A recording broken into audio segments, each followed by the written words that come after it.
जय हो जय श्री श्याम भक्तों। हमारे बाबा श्याम इतने दयालु हैं, इतने कृपालु हैं। जो भी व्यक्ति उनकी भक्ति की बारिश में भीग जाता है तब उन पर लखदातार की साक्षात कृपा ही कृपा बरसती है। जो लोग उनके सिर्फ दर्शन ही कर लेते हैं, भले ही नाम जब नहीं करते, तो उनका भी बेड़ा पार हो ही जाता है। मतलब श्याम बाबा की कृपा उन पर भी बरसती है। वैसे तो हमारे सभी भक्तों पे बाबा श्याम की कृपा समान रूप से बरसती है, पर कुछ लोग ऐसे होते हैं शुद्ध भाव प्रेम हृदय से बाबा श्याम को रिझा लेते हैं, इस कदर प्रसन्न कर लेते हैं कि उन्हें प्रत्यक्ष दर्शन भी मिल जाते हैं।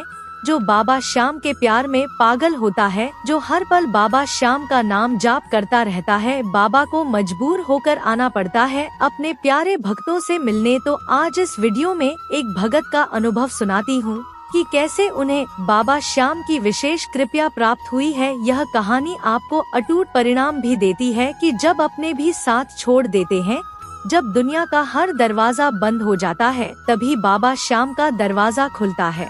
कभी भी बंद नहीं होता। तब बाबा श्याम कैसे अपने भक्तों की लाज रखते हैं, उन्हें मुश्किलों से निकलकर असंभव कार्यों को भी संभव कर देते हैं। तो इस चमत्कार को सुनने के लिए अंत तक बन रहे। अगर आपको भी बाबा श्याम के चमत्कारों की कृपया अच्छी लगे तो वीडियो को लाइक करें और चैनल को सब्सक्राइब करना ना भूले। यह आपके लिए तो फ्री है, इससे हमारी थोड़ी सी मदद हो जाती है। आप एक सच्चे श्याम प्रेमी हो, कमेंट में जय श्री श्याम जरूर लिखें।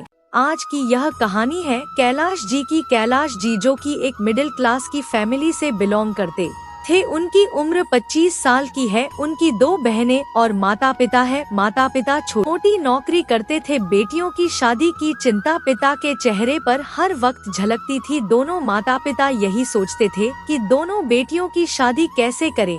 कैलाश को एक बर्तन की दुकान पर 5,000 रुपए में नौकरी मिली थी। कैलाश जी सुबह के 10 से रात के में थक के चूर हो जाते थे और निराशा मन से घर लौट आते थे। इतनी तनख्वाह में तो कुछ भी नहीं हो पाता था, तो टेंशन में पूरी रात कभी सोते कभी नहीं सोते। क्या मैं कभी इस दलदल से निकल भी पाऊंगा, क्योंकि गरीबी ने उनके परिवार की कमर तोड़ दी थी। एक दिन की बात है, जिस दुकान पर कैलाश जी काम करते थे, उनके मालिक ने कैलाश जी से कहा, कैलाश जी 2 दिन दुकान बंद रहेगी क्योंकि मैं खाटू धाम जा रहा हूँ, तू भी चल मेरे साथ। इनको भगवान पर बिल्कुल भी भरोसा नहीं था, यह मालिक की बातों को मना नहीं कर सकते थे। हे लगा कि कहीं नौकरी से ना निकाल दे, तो यह बिना मन के ही तैयार होकर घर जाकर अपने माता पिता को बताने लगे, मुझे खाटू धाम चलने को कह रहे हैं, सारा खर्चा वही उठाएंगे। माता पिता को कोई एतराज नहीं हुआ। उन्होंने कहा चले जाओ। अब यह 2 जोड़ी कपड़े लेकर सेठ के साथ खाटू धाम की यात्रा के लिए निकल पड़े। बस में बैठ गए। बस चलती जा रही थी। मन ही मन सोचते जा रहे थे, सेठ जी को कोसे जा रहे थे। एक तो 5,000 की सैलरी देता है, जहाँ कहो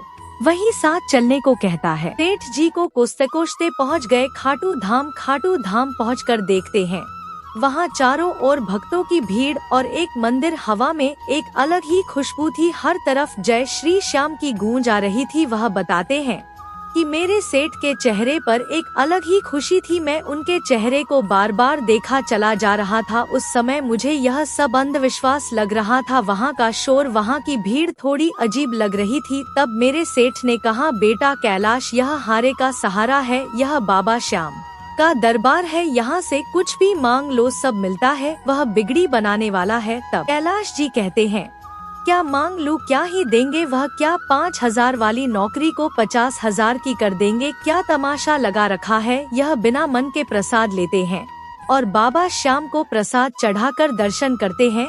उनकी आंखों में कोई भाव नहीं था। ऐसा था जैसे किसी बच्चे से कोई जबरदस्ती काम करवाया जा रहा है। इनको सेठ जी ने कहा, बाबा श्याम से प्रार्थना की, क्या मांगा। तब इन्होंने बेमन से सिर हिला दिया। इन्होंने मंदिर से निकलकर पीछे मुड़कर बाबा श्याम से कहा है, बाबा श्याम अगर तुम सच में हो, अगर आप चमत्कार करते हो तो मुझे एक अच्छी नौकरी दिला दो, मेरे घर की सारी परेशानी खत्म कर दो, बहनों की शादी करवा दो। उन्होंने यह बात मजाक मजाक में कही थी। उन्हें नहीं लगता था कि ऐसा भी कुछ हो सकता है। फिर उनके सेठ जी ने अपने ही पैसे से कैलाश को बाबा श्याम की मूर्ति खरीद कर दी, एक लॉकेट भी खरीद कर दिया, कैलाश के गले में डाल दिया और कहा, बेटा कैलाश, इस लॉकेट को कभी मत उतारना क्योंकि इसे तुम्हारे ऊपर बाबा श्याम की कृपा बनी रहेगी। तब दोनों वहाँ से अपने अपने घर लौट आए। जब कैलाश जी अपने घर पहुँचे तो बहुत थके हुए थे। तब उन्होंने वह मूर्ति और प्रसाद निकाल कर अपनी माँ को दिया और कहा, माँ,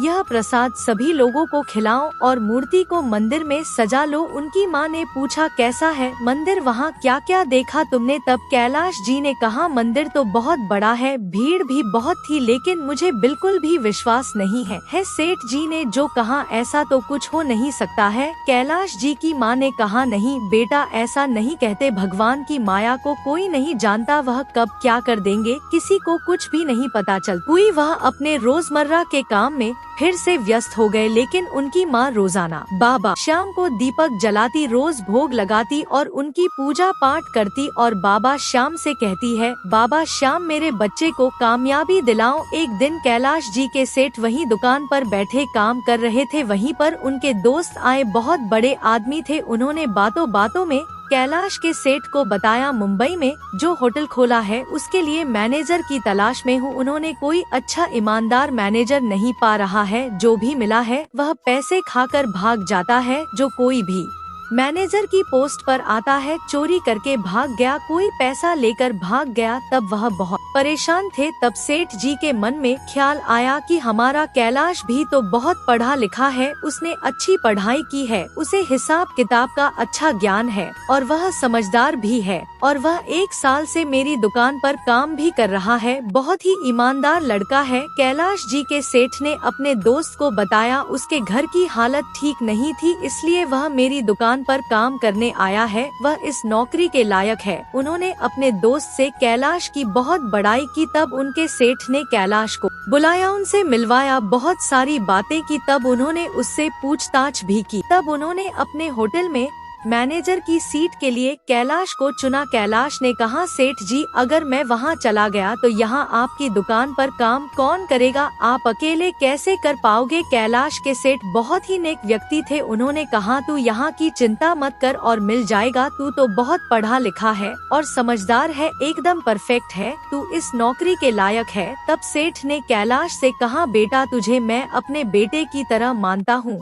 तुम वहाँ जाओगे, वहाँ बहुत अच्छा पैसा कमाओगे जो कि तुम यहाँ कभी नहीं कमा सकते। मेरी मानो तो तुम मुंबई चले जाओ। कैलाश ने ये सारी बातें अपने माता पिता को बताई। उनके माता पिता पहले तो घबराए, कहने लगे, बेटा इतना दूर। उनके माता पिता ने उन्हें समझाया, फिर वह बाद में मान गए। कैलाश निकल पड़े मुंबई के लिए। वहां आकर उन्होंने होटल देखा, इतना बड़ा होटल, इतने सारे कर्मचारी, घबरा गए, मैं कैसे यह सब संभाल सकता हूँ।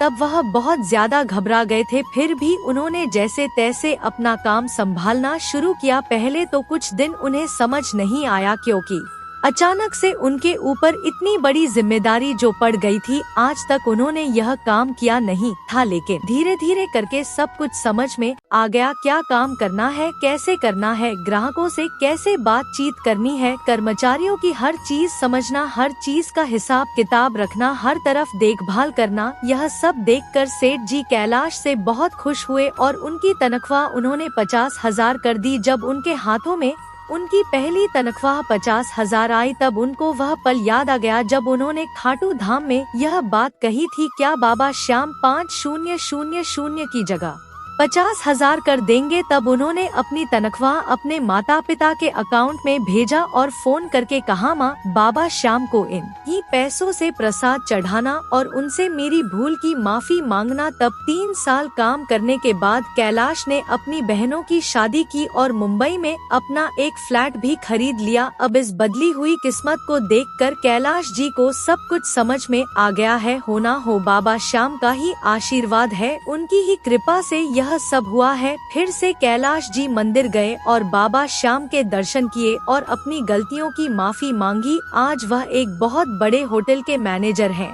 आज उनकी तनख्वाह अच्छी खासी हो गई है। कैलाश जी की शादी भी हो गई है और कैलाश जी आज बाबा श्याम के दर्शन के लिए खाटू धाम मंदिर में आते जाते रहते हैं और जो कोई भी उनको दुखी या परेशान दिखाई देता है वह उनको बाबा श्याम का सहारा यानी बाबा श्याम का नाम देते हैं। इस सत्य घटना को हम यहीं समाप्त करते हैं।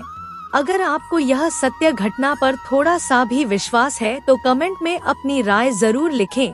वीडियो को लाइक करके बाबा श्याम की चमत्कारों की और वीडियो देखने के लिए चैनल को सब्सक्राइब जरूर करें। जय श्री श्याम, भक्तों हारे के सहारे की जय हो।